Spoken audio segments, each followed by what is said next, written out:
Welcome to Tryptic Horror. 3 started. Only 1 will be allowed to remain. 2 will be unmade, as cleanly as if they had never been written. 3 started. Only 1 will be allowed to remain. 2 will be unmade, as cleanly as if they had never been written.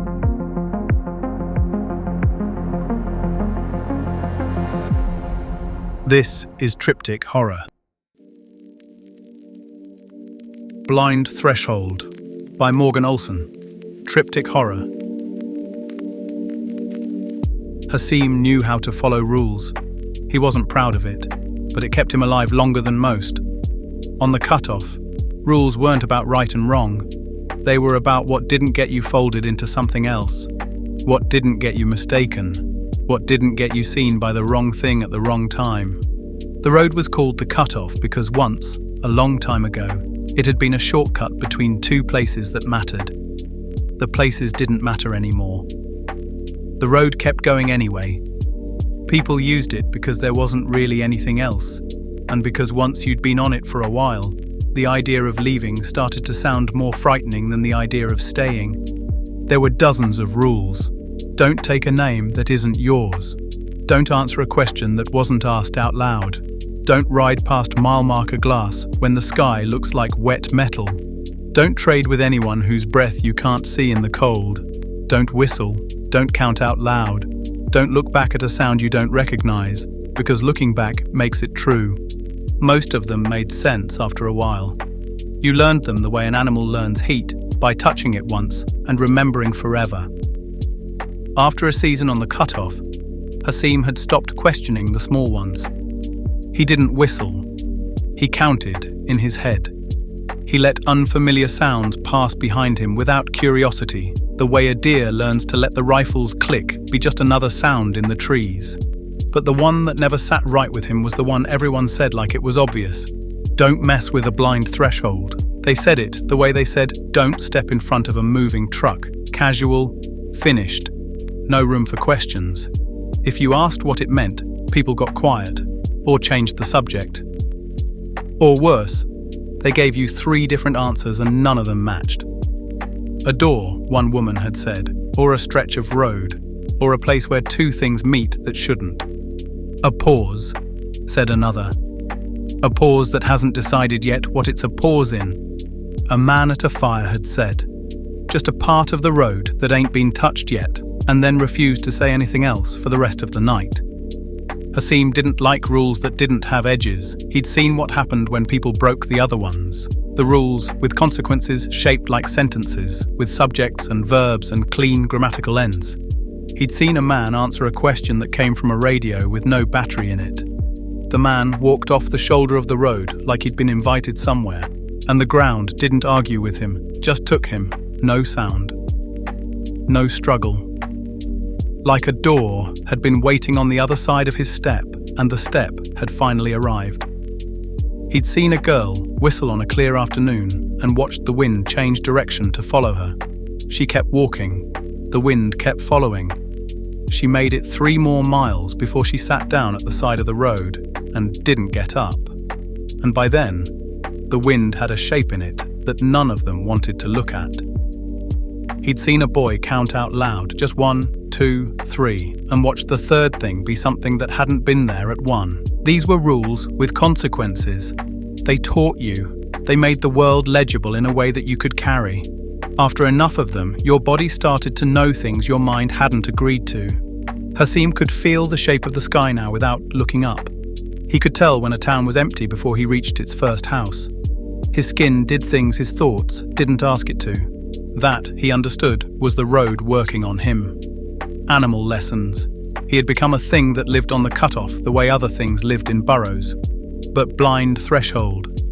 That felt like a phrase someone had forgotten how to finish. It had no shape.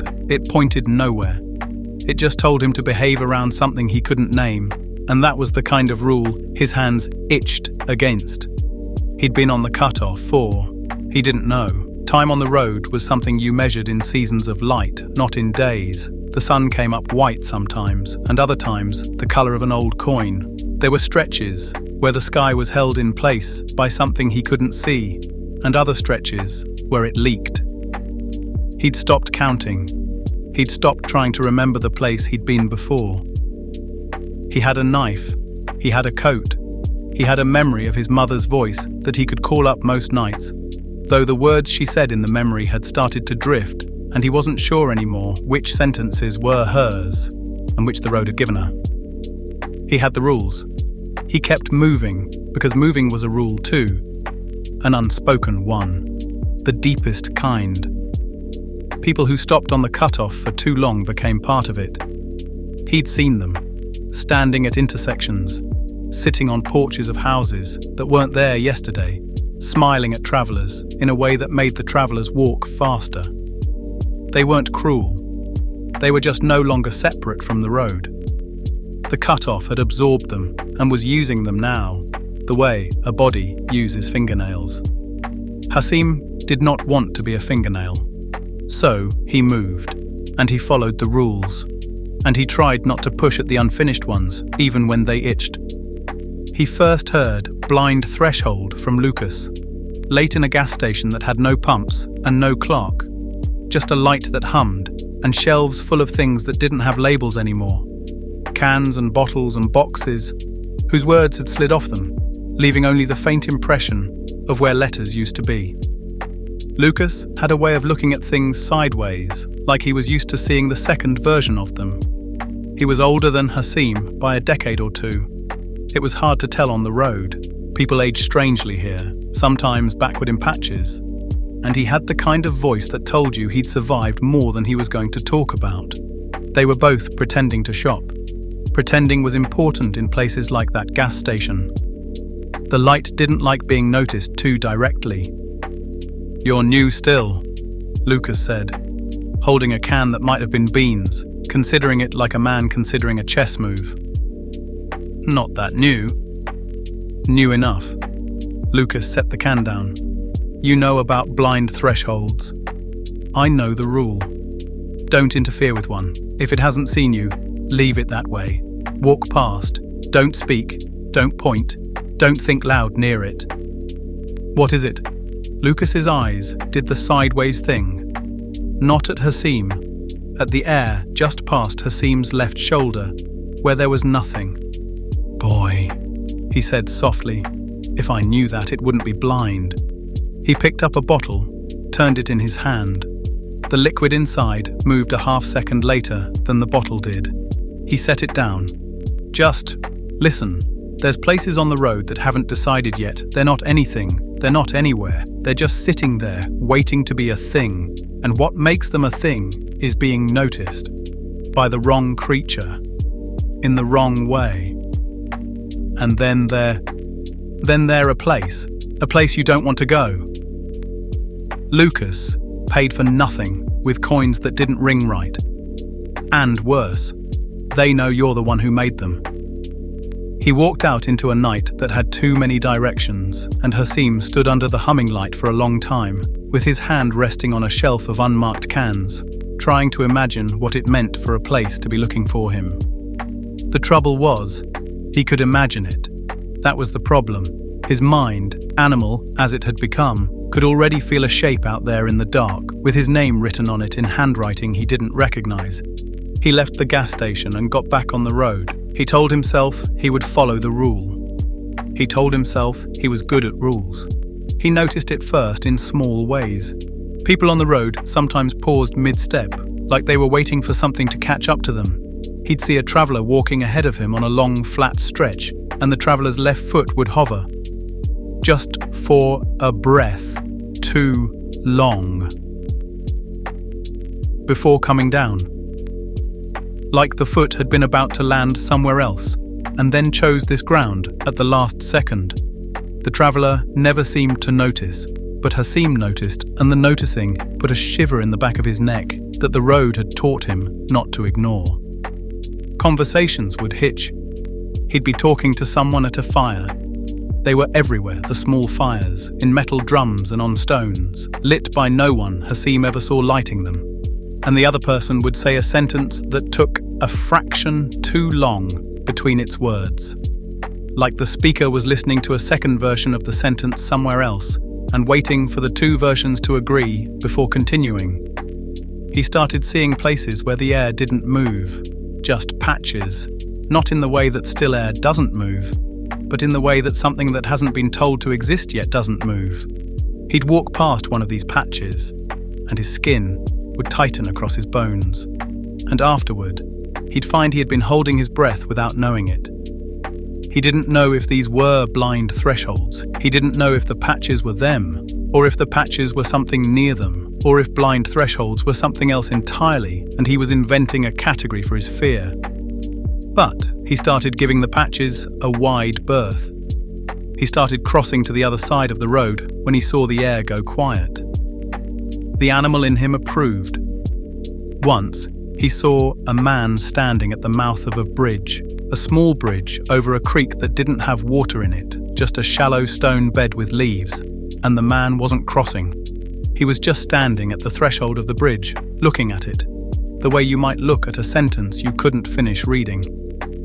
Haseem walked past on the dirt beside the road. He did not say hello. He did not look at what the man was looking at. He felt his pulse in his teeth for a long time afterward. He started to understand that the rule was not arbitrary. Whatever a blind threshold was, the road wanted you to leave it alone. The road was not a kind thing, but in this one matter, it was almost protective, the way a neglectful parent still pulls them back from a fire. He thought he'd be fine. He was good at rules. Then he saw the woman. She was at the edge of a rest stop, one of the half-rest stops where the building had partially decided not to be a building anymore. The walls were there. The roof was there. The doors had become something the eye didn't quite catch. He'd stopped at the picnic table to eat a strip of dried meat and drink from his canteen. And he'd seen her standing past the bathrooms, where the pavement gave up and the dirt began. She wasn't looking at anything. That was what made him stop chewing. He was used to people on the road staring at things he couldn't see.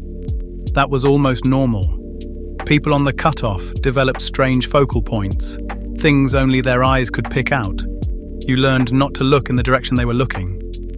But this woman was different. She was staring at nothing. Not nothing that was something. Not nothing with a shape only she could see. Just nothing. A patch of air at the edge of the lot. A piece of the world that had not committed to being a piece of the world. She was very still. Her hands hung at her sides. Her hair didn't move, even though there was a small wind moving the dust around her feet. The wind went around her, the way water goes around a stone. And the air in front of her, Haseem's chest tightened looking at it. The air in front of her was waiting. It wasn't doing anything. It wasn't shimmering, or darkening, or coiling. It was waiting. The same way a held breath waits. The same way the half second before a predator chooses which prey is a kind of waiting. The air in front of her had not decided yet, it had not been chosen, and she had not chosen it. That was, he understood with a slow animal certainty, the rule. Don't interfere with a blind threshold, because a blind threshold could be standing right in front of someone and stay blind as long as nobody told it where to look. She wasn't messing with it. She was. He saw it now. She was being very careful not to. She was holding still, the way a rabbit holds still in the long grass. She wasn't lost. She wasn't waiting for help. She was an animal, doing the right thing. Haseem could have walked past. That was what the rule wanted. He should have packed up his meat and his canteen and walked the long curve of the rest stop, away from her, and let her stay still until the air in front of her decided to be only air, and let her go on her way. But there was something about her, the careful, pinned stillness of her body, the way her shoulders had a shape that was almost a flinch but couldn't be allowed to become one, the way she was, in a small and human way, suffering. He thought of his mother. He thought of how long someone could stand like that before something gave. He wanted to help her. He wanted to tell her she could move. He wanted to be a person, briefly, in a place that had stopped letting him be one.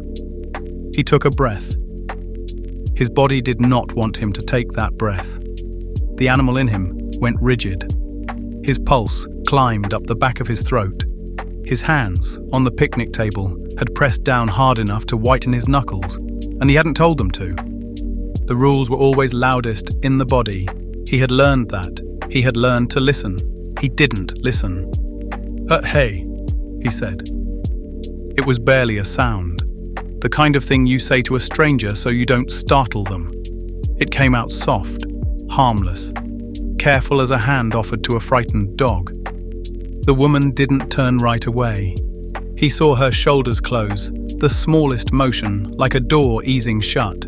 He saw her eyes. He could see her eyes from where he sat, even at that distance somehow, and the eyes had gone wet and bright in a way that wasn't tears. The way eyes go bright when an animal knows. She turned finally, but she didn't turn to him. She turned her head, slowly, with a precision that was almost graceful, to where his voice had been a moment before, to the air above the picnic table, to the empty space where the hay had hung for that fraction of a second before falling. She was not looking at him. She was looking at where he had been audible, and the air in front of her, the patch that had been waiting. Haseem felt it turn too, not visibly. There was no shimmer, no flex, but the patch of air had an attention now, where before it had only had a stillness, and the attention was facing the same direction she was, toward the picnic table, toward the place his voice had marked. It hadn't seen him yet, not him exactly.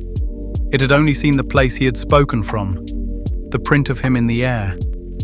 But it was looking now, and it had not been looking before. He understood then, fully, finally, what made a threshold blind. It wasn't that it couldn't see. It was that it hadn't chosen what to see yet, and now it had begun to choose. He didn't remember leaving the rest stop. He remembered the walk away from it, in the sense that his legs had carried him and his body had refused to let him look back, but the act of standing up, the act of putting the canteen in his pack, the act of stepping off the curb, those were gone. The animal in him had taken those steps without consulting him. It had decided that movement was the only acceptable response, and it had begun the movement, and his mind had only caught up a quarter-mile down the road when he found himself walking too fast on a stretch of cracked asphalt, and his hands were shaking. The woman was behind him. He didn't know what had happened to her. He hoped, and the hoping felt selfish, the way hope often did on the Cutoff. He hoped she had been still enough, after he spoke, that the patch of air had only seen the table, only the print of the hay, that she had been such a small, careful animal that the threshold had passed over her. He suspected this was not true. He suspected the threshold, having begun to choose, had chosen the nearest thing first, and then turned its slow face toward the source. He suspected she was not still standing at the edge of the rest stop. He suspected also that he was now being looked for. The road did not feel different at first. That was almost worse. He had thought, without articulating it, that breaking a rule of this size would change the world around him visibly, that the sky would do something, that the pavement would flicker, that something would announce itself. Nothing announced itself. The Cutoff went on being the Cutoff, but by the next morning he started seeing doors. Not doors that were attached to anything, doors leaning against trees, freestanding in the grass, halfway sunk into the dirt at the side of the road. Doors set into the trunks of pines, with no doorframe, just the rectangle of wood. Doors with no handles. Doors with too many. He had seen doors on the Cutoff before. The road was always offering them, and the rule with doors was simple. Don't open one, you didn't watch someone close. He had followed that rule. He still followed it. But these doors were different. These were watching him. He could feel it. He could feel the way each door, as he passed it, oriented itself faintly toward him. Not turning. They didn't move. But attending. the way a head in a crowd will turn toward a name without the body knowing it has turned. Each door he passed had the animal posture of paying attention. He started walking with his eyes down. He started crossing to whichever side of the road had fewer doors. He started skipping rest stops, sleeping in fields, choosing fields that had no fences because fences had gates and gates were thresholds. His body had become loud. The animal in him would not be quiet now. It crouched sometimes when nothing was there. It hissed, low in his throat, at sounds he couldn't identify. It smelled things. It smelled the difference between air that had been chosen and air that hadn't. And most of the air now had been chosen. And the air that hadn't was rarer and rarer. And he was running out of places where the world wasn't watching for him. He understood. In the slow way, one understands a thing that has been true for some time, that the blind threshold had not been a single place. It had been a capacity, a potential. The road was full of them. They were everywhere, every doorway, every gap, every fence line, every place where one thing met another. They had all been blind. Most of them were still blind. Most of them would never see anyone because most travelers followed the rule. But one of them had begun to see, and the seeing, once started, could not be returned. And the seeing, he knew this now, was teaching the others. The ones near the rest stopped first, then the ones along the road. Word was passing between them in whatever way blind things spoke to each other, and the word was Haseem, and his shape, and the print of his voice, and the direction he was walking. He kept moving. There was nothing else to do. People who stopped on the cutoff for too long became part of it, and even now, even chosen, even hunted, he did not want to be a fingernail. He kept moving, and the doors kept watching, and somewhere ahead of him on the road, there was a doorway that had begun, slowly, to be his. He did not know yet which one. He only knew, with the deep prey knowledge his body had taught him, that he would recognize it when he saw it, and that when he did, the animal in him, the careful, learned, rule-following animal, would not be able to stop his hand from touching it, because that was what the threshold wanted now. That was what he had taught it to want.